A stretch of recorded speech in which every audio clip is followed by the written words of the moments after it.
El Foro de las Artes presenta Diálogos de lo Imposible, un espacio de conversación sobre arte y actualidad cultural. ¿Cuáles son los temas que movilizan la creación artística hoy? Acompáñanos a conocer a grandes artistas, gestores y representantes de la escena nacional que impulsan la reflexión artística y la libertad crítica. Buenas tardes, bienvenidos a el primer ciclo, o sea, el nuevo ciclo, mejor dicho, de los Diálogos de lo Imposible, esta instancia que tenemos en el Foro de la Arte 2023, en donde planteamos distintos temas, distintas preguntas respecto a creación artística, reflexiones sobre lo artístico, lo cultural, y en particular este año también, nosotros como organización del Foro de la Arte, que hacemos todos los años en octubre, quisimos también un poco enfocar la conversación en torno a la pregunta por la memoria, en un año muy especial en términos de la conmemoración por los 50 años del golpe de Estado. Quisimos también abrir este ciclo de conversaciones con una pregunta respecto a la relación entre creación artística, dictadura y un poco qué significa la memoria, cómo abordamos el tema de la memoria desde la creación artística y también este concepto un poco de conmemorar los 50 años. Bueno, para eso tenemos a dos grandes invitados. Primero voy a presentar y luego voy a hacer una pequeña como introducción del tema. Tenemos junto a nosotros a Luis Horta, coordinador de la Cineteca Universidad de Chile. Muchas gracias por asistir, muchas gracias por aceptar nuestra invitación. Voy a hacer acá una pequeña introducción. Luis Horta es académico de la Facultad de Comunicación e Imagen de la Universidad de Chile, magíster en Teoría e Historia del Arte de la Facultad de Arte Universidad de Chile, licenciado en Realización Cinematográfica Universidad de Arte y Ciencias Sociales ARCIS. Tiene estudios de especialización en Gestión de Archivo y Restauración Audiovisual en la Universidad Nacional Autónoma de México. Doctorando en Artes, mención Artes Audiovisuales, Universidad Nacional de La Plata. Y también nos acompaña María Fernanda García. Muchas gracias también por por aceptar nuestra invitación. María Fernanda es actriz y licenciada en Artes de la Universidad Católica y tiene un magíster en Gestión Cultural de la Universidad Complutense de Madrid. Cuenta con más de 20 años de experiencia en el sector artístico, cultural y entidades sin fines de lucro, incluyendo la dirección de fundaciones y centros culturales, salas de teatro y museos, producción ejecutiva de proyectos audiovisuales y en la creación y fomento de políticas públicas, así como en la creación artística de obras de teatro y danza ligadas a los derechos humanos y contra la violencia de género. Actualmente, directora ejecutiva del Museo de la Memoria y los Derechos Humanos. Pensemos un poco también en la siguiente pregunta. Este año se cumplieron 50 años del golpe de Estado. Se cumplen además en un contexto donde políticamente todavía están sucediendo cosas muy relevantes a nivel político-social en Chile. Pareciera ser también de que también pensemos un poco en lo complicado que fue también para el gobierno actual poder hacer la conmemoración de los 50 años, todo lo que hubo alrededor de eso, en un ambiente polarizado donde además pareciera ser que nuevos miedos o nuevos temores han emergido respecto a temas que pareciera que ya habían estado zanjados por la sociedad. Y eso en un contexto donde también, y un poco también la invitación que hacemos desde el Foro del Arte, la invitación que hacemos de la Universidad de Chile, cómo desde el arte también podemos trabajar estos temas, entendiendo además que el concepto de trabajar algo implica un punto de vista, implica una manera de aproximarse a un fenómeno. Tomando todo eso en consideración, y antes de partir quizás a ver preguntas más específicas, lo primero que se me ocurre, lo primero que me gustaría como consultarles es, entendiendo que todavía estamos en el año 2023 y todavía están sucediendo cosas alrededor de la conmemoración de los 50 años, ¿cuál dirían ustedes que también desde sus propios espacios, la Cineteca, el Museo de la Memoria, pero también espacios con los cuales han trabajado, con los que trabajan actualmente, qué balance harían de cómo ha sido la conmemoración de los 50 años en relación a estas preguntas, en relación a la creación artística, en relación a la cultura, en relación a eso? ¿Qué hemos dicho como chilenos desde este punto histórico, desde el arte, de la cultura y también de su espacio? María Fernanda, empecemos contigo. Bueno, muchas gracias por este espacio, este lugar. Siempre se hace necesario reflexionar en torno a este tema y nunca se va a agotar. Y bueno, los 50 años los empezamos a cumplir ahora. Entonces, de aquí hasta el próximo 11 de septiembre, siempre va a haber un 50 años. Y como la dictadura de todas maneras fueron 17 años, con todos los hechos horribles que fueron pasando y ejecuciones, en fin, o repercusión social, se van a ir cumpliendo sucesivamente, pasan los años. Por lo tanto, como que abrimos un nuevo espacio de conmemoración. En relación a tu pregunta con el museo, te puedo decir que, bueno, el museo pasó a ser como un centro conmemorativo. Es un espacio que no es no es un sitio de memoria, sin embargo simbólicamente es como un espacio en que todos quisieran conmemorar ahí, de universidades, sociedad civil, alumnos, ministerios, organizaciones artísticas de base, etc. Y nos pasó que estábamos en junio y ya teníamos la calendarización completa del año, con fines de semana y con turnos de nuestro personal sobrepasado, porque había que dar ese espacio también. Y lo seguimos dando. De hecho, seguimos conmemorando. Hoy día tuvimos una entrega, una donación del Ministerio de Energía, que antes con sus empresas públicas, Chilectra, Endesa y ¿cuál es la otra? Se me olvidó.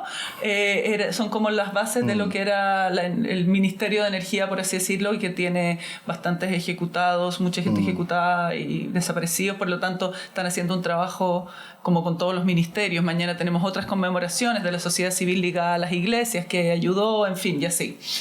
Pero desde el arte, enormemente, porque el arte es una de las vías.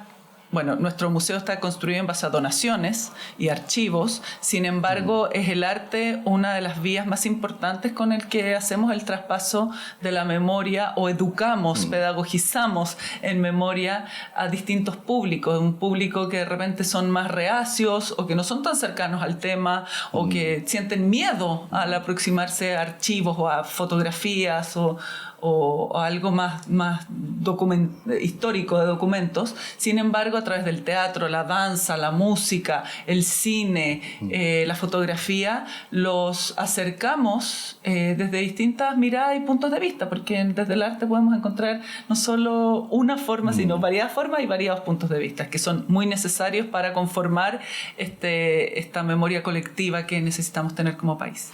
Claro, y en ese sentido algo que también sería bueno destacar de ambos espacios, los dos espacios que ustedes representan, se podría decir, son espacios que trabajan con archivos. O sea, eso no hay que olvidar de que en el fondo también hay una relación directa con una materialidad. Luis, ¿cómo ves también un poco en ese sentido a nivel de balance, pero también un poco lo mismo que decía Fernanda? ¿Cómo se ve en términos de proyección al entender también de que una conmemoración no solamente es la conmemoración misma, también se supone, como la idea de la conmemoración deje algo, deje como una estela, deje como un cambio. Entendiendo también que la Cineteca Universidad de Chile trabaja con un archivo muy importante de productos audiovisuales, trabajos audiovisuales que se realizaron en los años 60, 70. ¿Cómo ha sido también un poco este año en función de un archivo que además está siempre un poco activo, no es un archivo que está ahí solamente para guardarse? Claro.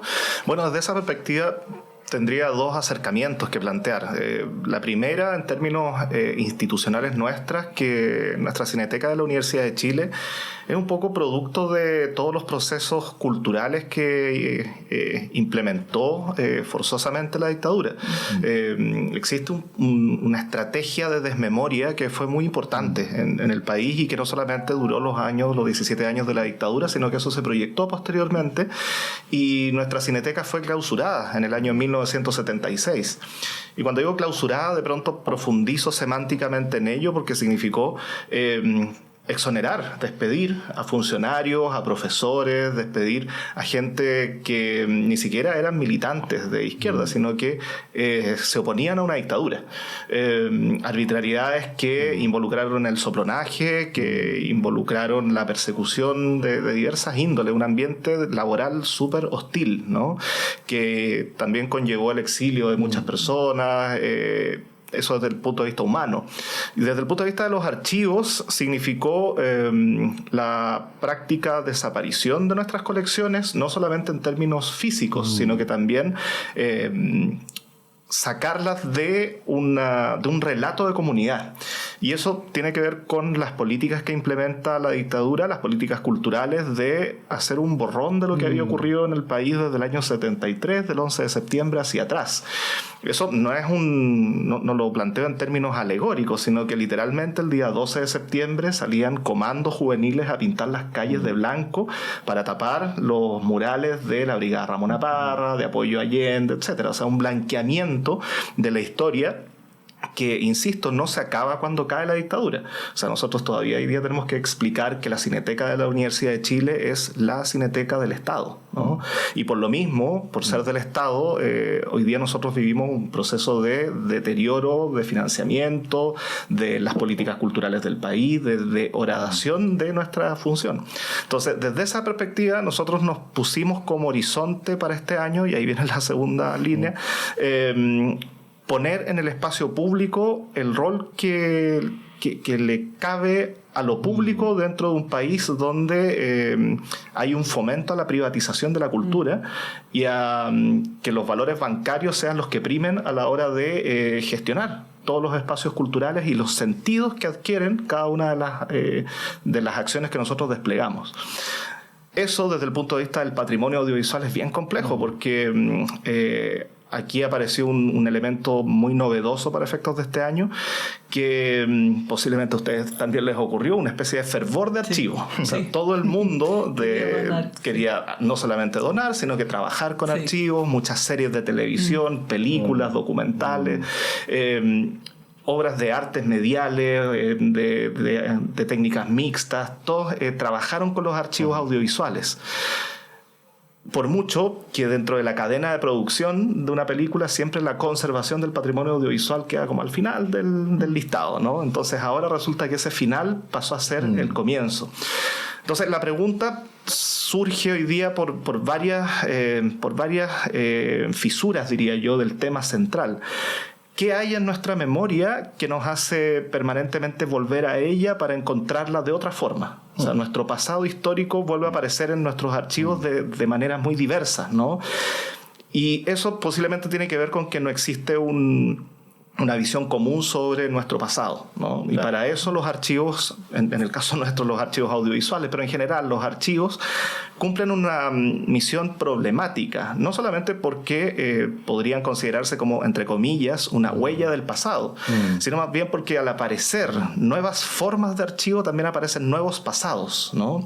Entonces eso en el mundo digital, donde las narrativas digitales proponen lecturas sobre el presente, únicamente sobre un presente, de manera efímera y sobre todo desechable, tal como nosotros consumimos imágenes hoy día y archivos en internet, en redes sociales, en aplicaciones, en lo que sea, genera un intersticio que me parece súper relevante como para pensarlo en términos problemáticos, ¿no? Porque muchos de esos archivos no gozan de las condiciones idóneas para su conservación, pero sí su simulacro digital ha sido motivo de una constante consulta de los públicos.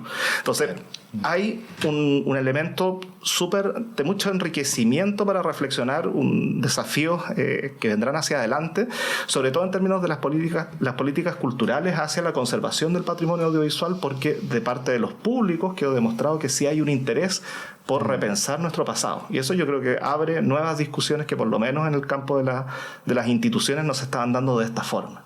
Claro, yo creo que ahí también la palabra común, comunidad, público, ya un poco nos tira algunas pistas respecto a hacia dónde podemos establecer estas relaciones entre creación artística, dictadura, memoria. Pensando también en la pregunta por los archivos, es muy interesante cómo los archivos generan imaginarios también. Lo difícil que, por ejemplo, ahora imaginar el golpe de Estado, uno lo imagina y lo siente también como si estuviera en blanco y negro, como con esa imagen, con esa textura, y algo también ahí como muy material. Pero volviendo al tema de los públicos y esta pregunta también por lo común. Por ejemplo, ambas instituciones un poco generan mucho trabajo de mediación, mucho trabajo de contacto con públicos, con comunidades. Y ahí la importancia de crear un relato para poder un poco dar cuenta de la activación del recuerdo, de la memoria, del archivo, en un contexto donde además, y aquí viene la pregunta, lo digital abrió también posibilidades que antes no existían, pero a la vez también generó una sobrecarga también de información. Entonces ahí pareciera ser que el trabajo de curatoría se torna más interesante o más complicado. No sé cómo lo ve ahí también, cómo curamos también la memoria en términos digitales, pero también asumiendo de que son imágenes que son frágiles en el fondo. Sí, bueno, hay distintas dimensiones, al menos en el museo en que está la muestra permanente. El museo está hecho en base a donaciones y también y el relato es el de las comisiones de verdad y justicia, Rettig, Valech, y por lo tanto no es que se haya inventado un relato ni es según lo que se hizo en su minuto con la curadora o con el museógrafo, sino en base a los relatos y hechos fidedignos absolutamente contrastados por tribunales de justicia. Por lo tanto, también pasa que la gente de repente tiene un prejuicio de que va a ir a ver algo que te cuentan un relato de la izquierda o de los allendistas, y no es así. Es en base, está en el centro las víctimas o los sobrevivientes o las personas ejecutadas, y está con hechos y datos. Por lo tanto, tú también puedes formarte tu propia opinión.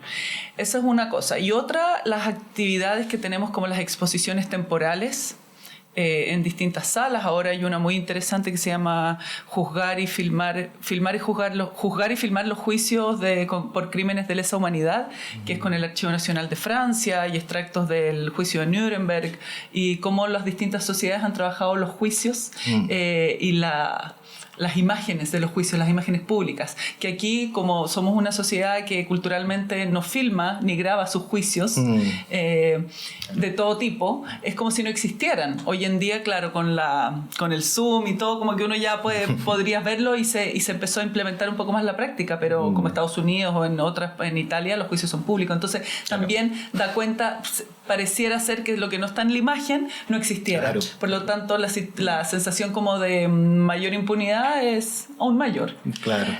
Sin embargo, no es así necesariamente, pero esta es interesante. Y también, claro, lo medial cómo ayuda también. O sea, así como decía Luis, que estamos con este boom que explotó para trabajar con los archivos, para hacer danza con los archivos, con una foto, para, no sé, los investigadores de todo el mundo, de las distintas universidades, pero también los artistas, en un trabajo de residencia con los archivos, y cómo el archivo oral, porque tenemos archivo oral, audiovisual, las películas, los catálogos, los documentos, las donaciones, la artesanía carcelaria, en fin, hay todo un universo, van dándole nuevas vidas también. Y, por ejemplo, los podcasts, que este año fue muy interesante el trabajo de los podcasts, trabajándolo con guionistas profesionales, y que hicimos estas historias de golpe y que han tenido 150.000 escuchas en todo el mundo, de 61 países. O sea, la mayoría es de aquí, de países de Argentina, de España, en fin, pero 61 de Irán aparece gente escuchando, y donde también le dieron vida a estos personajes, que algunos olvidados y otros casos emblemáticos, actores muy reconocidos, incluso la Cecilia Roth actuó en uno, Santiago Cabrera, Leonor Varela, que quisieron hacerse parte porque era como su contribución a este espacio de memoria. Entonces también había una necesidad de cómo contribuyo yo este año, claro, que es tan importante, cuál va a ser mi semilla, cuál va a ser mi aporte, y en que nadie quería o quiere quedarse fuera también, claro, para construir este relato, como dices, que es tan importante, y que es un relato que además, si bien no es único, porque no existe un relato único, por supuesto, pero hay una vía que es la memoria en torno a la violación de los derechos humanos y el golpe de Estado, la dictadura, que eso sí existió y son hechos tangibles, fidedignos, claro, que hasta el día de hoy tienen consecuencias tremendas, y sobre eso es lo único que podemos ponernos de acuerdo, y hay 1001 formas de contarlos, y hay miles de historias que además nos han contado aún. Claro, y ahí un poco la relación con la imagen, el documento, está como índice de verosimilitud que entrega la imagen, y la otra también relación interesante es la de creación artística con medios, porque en el fondo también uno tiene a pensar que el arte es una suerte como de, no sé, de concepto muy unívoco que solo existe en ciertos lugares, en ciertas disciplinas, como también la relación con lo medial un poco ha abierto un abanico de muchas múltiples otras expresiones.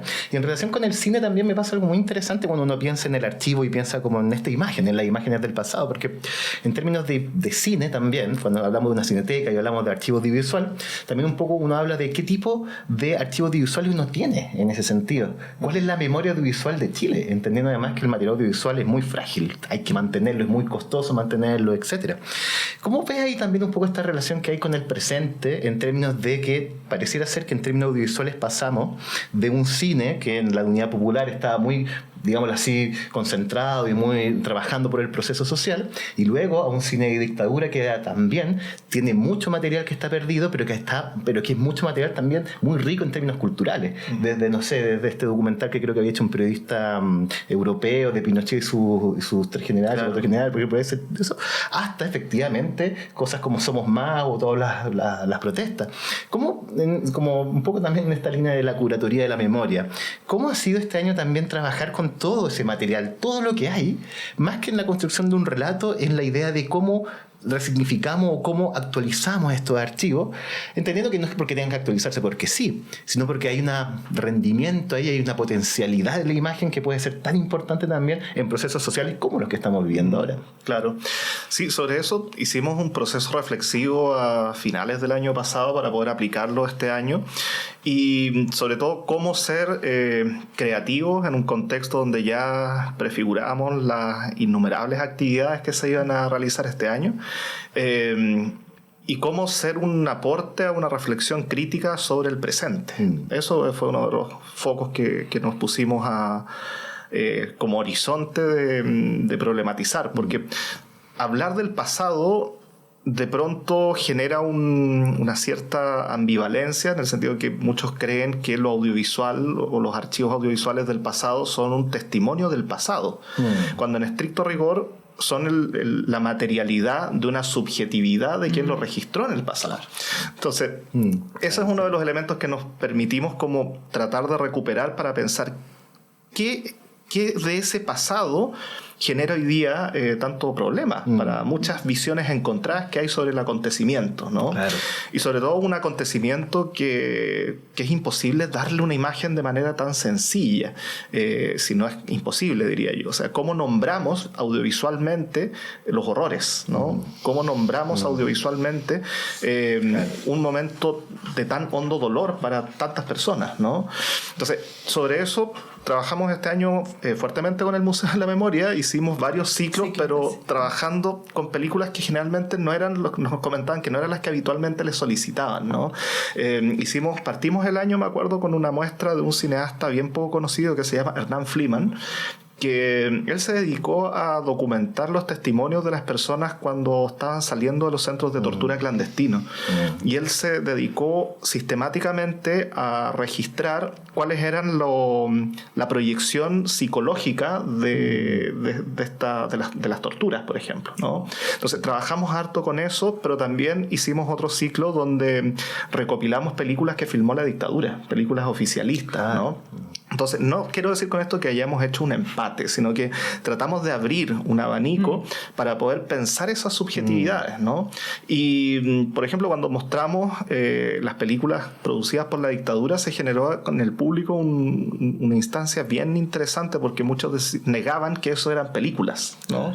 Es publicidad, es propaganda, claro. O sea, adjetivos súper peyorativos, porque el problema es que les entra a disputar, y eso es uno de los problemas del presente, ¿no? La disputa por la imagen y la representación de la comunidad, ¿no?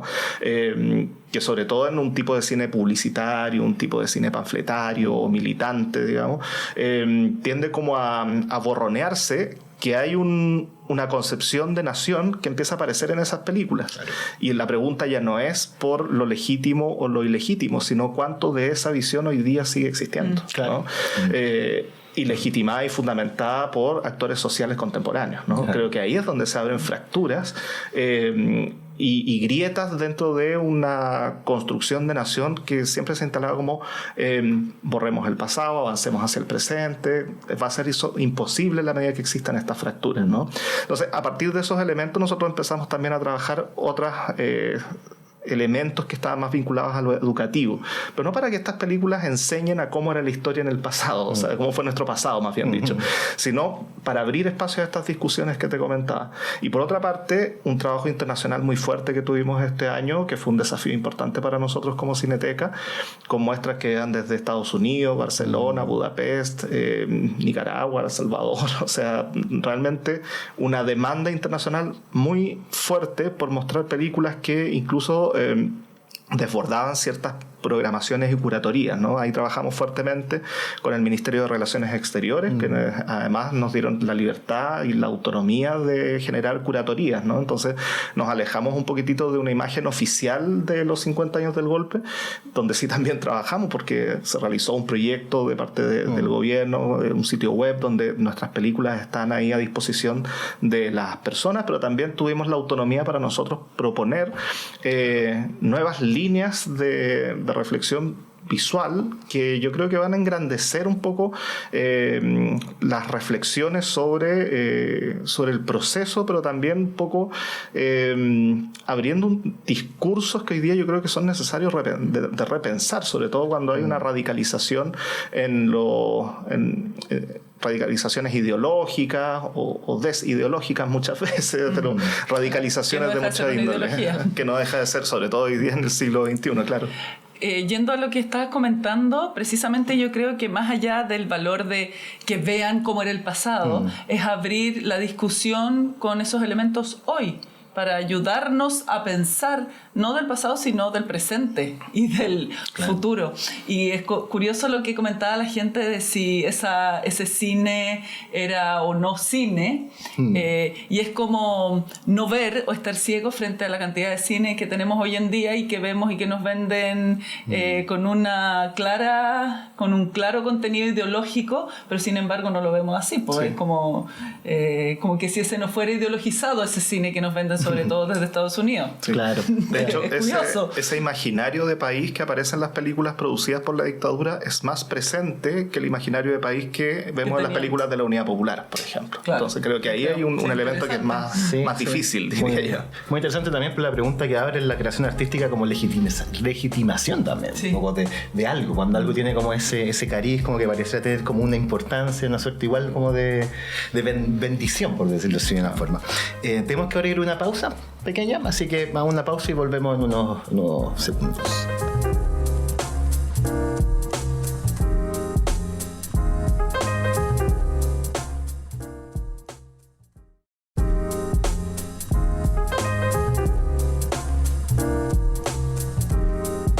Bueno, ya volvimos con este primer episodio del ciclo Diálogos de lo Imposible en el Foro de las Artes 2023, donde estamos conversando sobre creación artística, memoria con Luis Horta y con María Fernanda García. Quería ahora como un poco abordar temas relativos a obras en sí, obras artísticas, pero también sobre todo el tema un poco porque además son dos instituciones que trabajan con gente joven, trabajan con estudiantes o trabajan con públicos jóvenes. Y nosotros somos muy jóvenes. Y nosotros también somos jóvenes. Entonces, un poco una pregunta que es bastante como directa en ese sentido.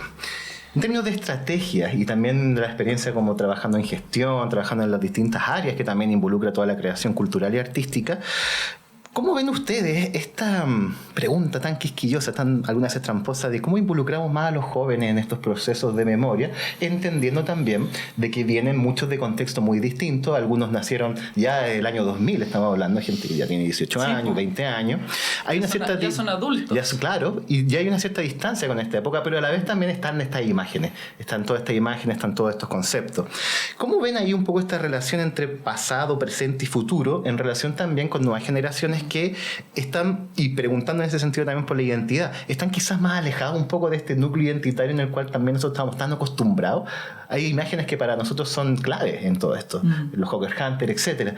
¿Cómo ven ahí un poco también esa relación con un público que es notoriamente distinto por la relación que tienen con la tecnología, la relación que tienen también entre sus pares y también la relación que tienen con el mundo, o sea, en un contexto globalizado que es inédito? Un desafío gigante, porque es como otro mundo. Es que, o sea, nuestro mundo, nosotros nacimos con teléfono, cuando hablamos, llámame, claro, por eso viene teléfono. O el disquete para guardar en el computador. Claro, todo eso, y nosotros nos fuimos introduciendo, fuimos creciendo al tiempo que se iba introduciendo la tecnología a las vidas. Hoy en día los niños guaguas nacen y saben mover una pantalla antes de balbucear cualquier cosa. Entonces es absolutamente distinto. Imagínate la imagen de un Hawker Hunter. O incluso, yo creo, es como cuando nosotros en el colegio nos hablaban de Carlos Ibáñez del Campo o de los buenos radicales. Para mí era Arturo Prat, los buenos radicales. O sea, era y mi papá con un orgullo, entonces debe ser más o menos lo mismo para ellos. Entonces igual hay que ponerse, yo creo, en esa perspectiva y en ese lugar, que para ellos es como 50 años es 1000 años, claro. 50, 150, es lo mismo. Entonces yo creo que ahí es donde hay que hablar en lo que al comienzo decíamos, el valor de la democracia. Era antes y es hoy. ¿Qué pasa cuando se pierde la democracia? Sí, esto pasó hace muchos años, pero estaba tu abuelo. ¿Cómo conectarlo con las familias, con sus vivencias, para que descubran sus vivencias? Porque algo que pasa, por ejemplo, harto en el museo, es que se conocen las vidas de los que decidieron abrir estos dolores. Sin embargo, la gran mayoría de la gente prefirió seguir o incluso esconderle eso a sus familias para que no siguieran sufriendo, para ellos no verse expuestos, para no traspasarles ese dolor a sus generaciones, a las siguientes. Entonces, por miedo, por vergüenza, porque para no se estigmaticen, que era muy estigmatizante, que te echaran de un puesto de trabajo, que fueras del área sindical, para esconderte. Entonces, muchos jóvenes recién por una fotografía que ven o de repente un documental o algo, ¿ese es mi tío? ¿Ese es mi abuelo? O una foto que descubren de una carta en su casa, y recién ahí se dan cuenta de que están mucho más vinculados de lo que creían. O que un vecino, que una vecina, que un tío. Es como la apertura afectiva. Como la apertura afectiva. Entonces ahí se dan cuenta de que realmente esto que era un pasado, que están pasándolo por materia de historia del colegio, en realidad es un pasado que aún sigue estando muy presente en sus vidas a través de historias que ellos ni siquiera sabían. Y ese pasado afectivo, yo creo que conecta muchísimo. Eso es interesante. ¿Cuántas historias no están contadas? Claro. Y un poco también lo que comentaba Luis hace un rato, también la historia de la misma dictadura, cómo está contada a través de las imágenes que ellos crearon en ese entonces. Porque también pensando un poco en esta misma perspectiva como de esta entelequia, este sujeto entelequico que es el joven, la joven. ¿Cómo se enfrenta también un poco una persona que debe tener ahora 20 años con materiales audiovisuales, por ejemplo, que muchas veces los de la dictadura pueden ser más, entre comillas, cercanos por la ideología, por cómo se muestran, etcétera? Y, por ejemplo, hay mucho que se hizo en términos de, llamémoslo así, por ejemplo, propaganda del gobierno militar, etcétera, con también otras imágenes que, claro, tienen otro cariz, son como estéticamente incluso muy distintas, hay como una forma incluso distinta con las imágenes de la dictadura, con las imágenes del UP, por ejemplo, o lo que ya venía de antes, que hay muy poco. Como interesante igual, ¿cómo se puede pensar o construir, digámoslo así, ese vínculo en donde uno pueda pensar, bueno, tenemos jóvenes, tenemos gente que probablemente está muy deseosa de entender la historia, pero a la vez también cuáles son las metodologías, las formas artísticas para entrar en eso? Por ejemplo, desde el cine. Ahí donde también Chile sigue sacando cine, pero también, como parece haber una distancia igual. A mí me da esa impresión, no sé, puede que sea algún prejuicio. Claro, no, yo creo que si hay algo que quedó un poco relegado en las reflexiones institucionales sobre la noción de archivo es el giro afectivo, y que hoy día quedó más claro que nunca, que es el modo en que las comunidades se relacionan con estas materialidades. Y cuando digo materialidades es porque nosotros hoy día nos relacionamos con una imagen que son códigos binarios, 0 y 1, simulacros de imagen, ¿no? Porque acá hay una generación nueva que nunca, como tú decías, que nunca le ha tocado relacionarse con una imagen tocándola, ¿no? Como sí lo hicieron nuestros padres, nuestros abuelos, que proyectaban en 16 milímetros, que sacaban fotografías y las mandaban a revelar a una tienda, que iban a la sala de cine y sabían que lo que se está proyectando en ese espacio es algo que se toca, ¿no? Hoy no, o sea, hoy día tenemos una cantidad infinitamente... Yo diría que es el momento en que la humanidad ha producido más archivos que nunca en la historia, ¿no? pero eso no es equivalente a que exista una conciencia de que eso debe ser conservado, ¿no? Claro, y por el contrario, lo que se conserva son los papeles, son las fotos, son las películas, son otras cosas, pero si nosotros pensamos en cuando se conmemoren los 100 años del golpe de Estado, posiblemente todo lo que se está produciendo hoy día va a haber desaparecido, como todos los archivos digitales. O estará en una nube, no sé. Las nubes son un digital. sistema muy frágil de conservación. ¿En serio? No sé si se acuerdan cómo se llama un sitio que decidió cerrar y con todos los archivos que estaban arriba. No te puedo creer. Claro, porque se está usando para la circulación de películas piratas, y etcétera, y lo cerraron y todos los archivos de un montón de gente quedaron ahí, muertos, ¿no?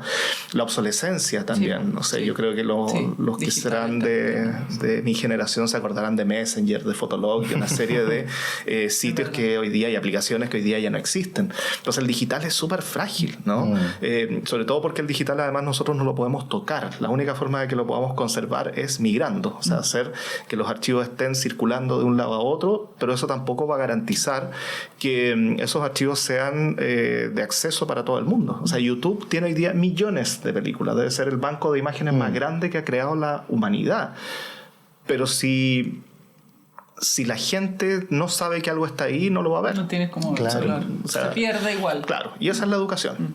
Ahora, también surgen nuevos problemas. O sea, nosotros ahora hace un par de meses atrás tuvimos la visita de un cineclubista súper importante, Julio Lamaña, catalán, que nos dejaba problemas, digamos. ¿Por qué tenemos que hablar de mediadores? O sea, la gente necesita mediadores, necesita que alguien esté entre ellos para explicarles, para enseñarles, para abrirles campos de discusión.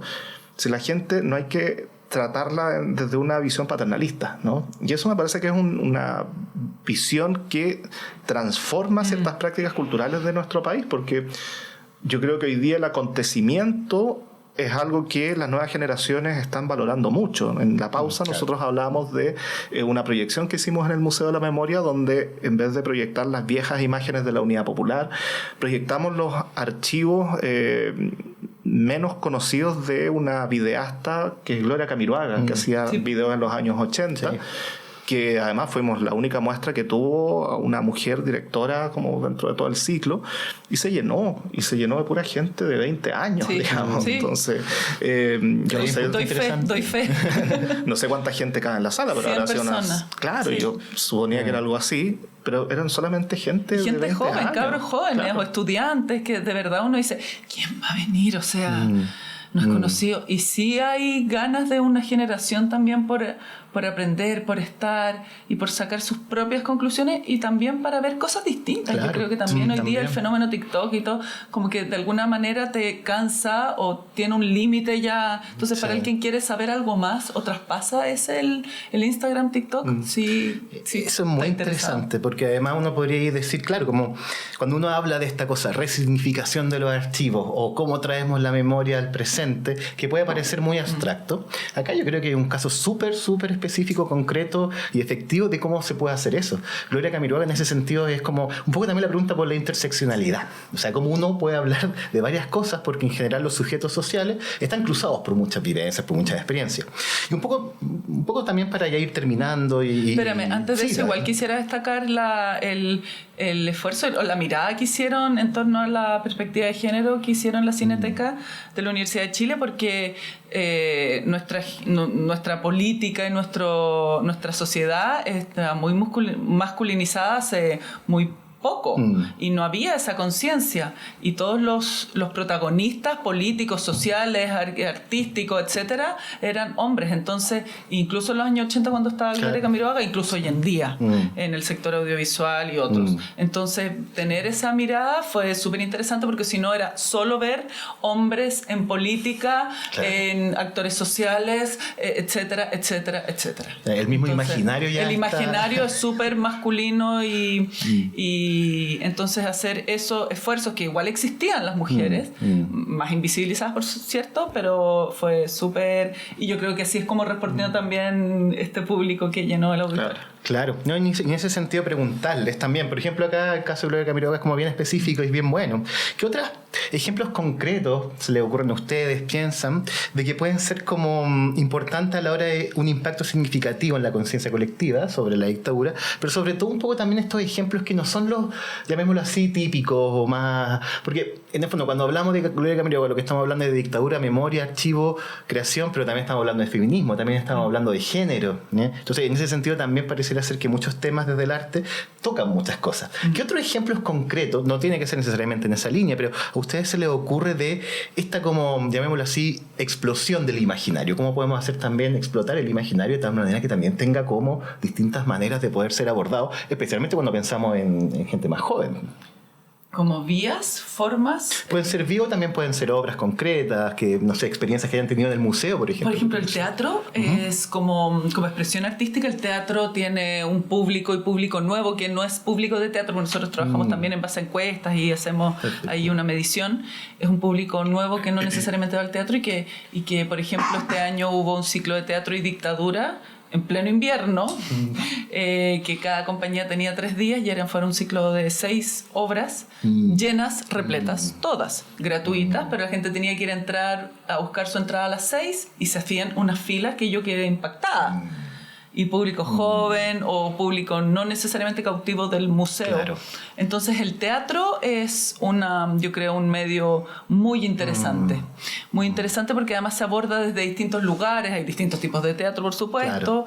Ese es uno. Y otro en que los chicos hoy en día también, en que trabajan mucho con ellos haciendo gráfica, ¿cómo se llama? La pintura, la ilustración, los pósters, los afiches, todo también pensando en los afiches, un poco basado en los afiches anteriores, pero con el imaginario hoy en día, y que además que lo pudimos ver, por ejemplo, en momentos para el estallido y qué sé yo, que era como una resignificación de esa imagen pasada, pero con lo pop de hoy en día. Claro. Entonces también ellos, o sea, como que hoy en día con una cámara uno es fotoperiodista o reportero, también hoy en día con el graffiti, con las ilustraciones y con otras formas también eres artista visual. Sí, he observado también como una suerte de regreso al artesanal. Sí. Lo textil, por ejemplo, las maneras comunitarias de crear ha sido increíble, todo lo que es bordado, y ya no solo de las mujeres que históricamente bordan, sino también se juntan y hombres, y también la diversidad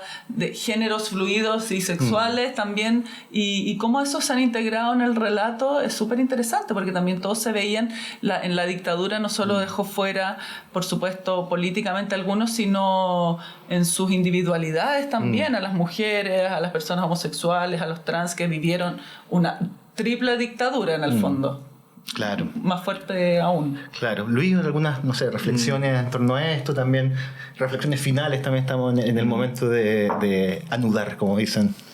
Sí, yo creo que estos 50 años significaron para las instituciones culturales un desafío inédito, ¿no? Y de pronto uno dice, ya, 50 años es como un evento grande, ¿no? Pero yo creo que los desafíos inéditos tienen que ver con algo que mencionábamos recién, que es el giro afectivo de los archivos, pero por otra parte, lo que tú mencionabas, que es vivir una experiencia que sea colectiva y que los núcleos de creación sean también el refugio para los públicos, porque no tenemos que perder de perspectiva que venimos de una pandemia feroz, que venimos de una crisis social, que estamos viviendo todavía una crisis social muy profunda, con tasas de depresión en el país que son tremendas, con unos niveles también de violencia que uno lo ve en distintos estratos, con una segmentación social abrumadora, diría yo.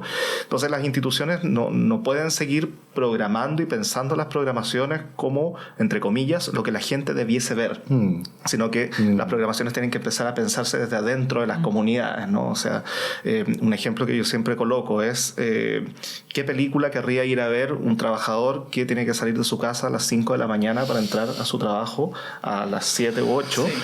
Cruzando Santiago con el sistema de transporte que tenemos, y que a las 5 o 6 de la tarde ya está hiper cansado y quiere volver a su casa para poder ver a su familia, ¿no? O sea, y yo le programo una película a las 6 de la tarde, ¿no? O sea, le estoy quitando 90 minutos de su vida. O sea, nosotros como instituciones tenemos que observar el mundo que nos rodea y todos los actos culturales que nosotros establezcamos como parte de un plan de desarrollo institucional tienen que estar fuertemente vinculados con ser sensible a eso. Entonces yo creo que los 50 años, las conmemoraciones por los 50 años del golpe, tuvieron como misión, por lo menos para nosotros, que no fuesen actividades pensadas para los fieles, no para los que van siempre a ese tipo de actividades, sino que esta otra comunidad, esta comunidad del hoy, pueda también ser sensible a varios de los temas que nosotros trabajamos sin imponerles nada en términos ideológicos, pero que sí poder proteger que esto no sea como otros hitos que han quedado olvidados en el pasado, no porque nosotros queramos colocar una bandera delante de algo, sino básicamente porque no queremos que se conserve el respeto entre los seres humanos, que es una cuestión basal, ¿no? Entonces, si nosotros tenemos eso como horizonte de cada una de nuestras acciones, por ahí tenemos que buscar creativamente cómo pensar en términos curatoriales y educativos. Sí, y ambas yo creo que lo que tú comentas cruza los dos elementos, entre varias de las cosas que nos llevamos a esta conversación, el giro efectivo, por decirlo así, como la efectividad, y también lo que comentaba, la cantidad de historias que también están, y que además el trabajo de archivo, el trabajo de memoria, lo que hace también es develar la cantidad de historias de lo que estamos que somos como sociedad. Y creo que también esa es una, no sé si lección, pero también es algo interesante que pensar en el presente actual, porque en el fondo también en el presente estamos creando memoria todos los días, en todas las instituciones que un poco nos abocamos a esto. Les queremos agradecer que hayan aceptado nuestra invitación a este ciclo del Diálogos de lo Imposible, temporada 2023.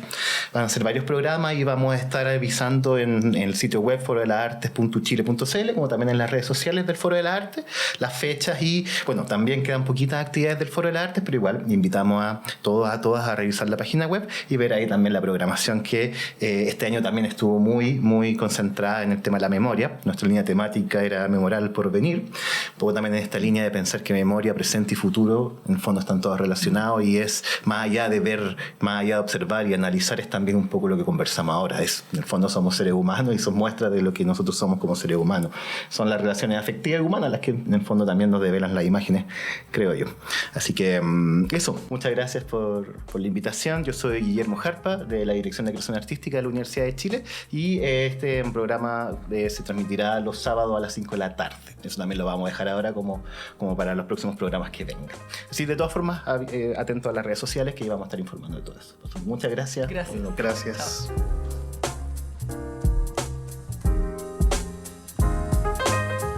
Radio Universidad de Chile presentó Foro de las Artes 2023, Diálogos de lo Imposible, un espacio de conversación sobre temas relacionados con la creación artística y la memoria en sintonía con la temática del foro Memorar al Porvenir.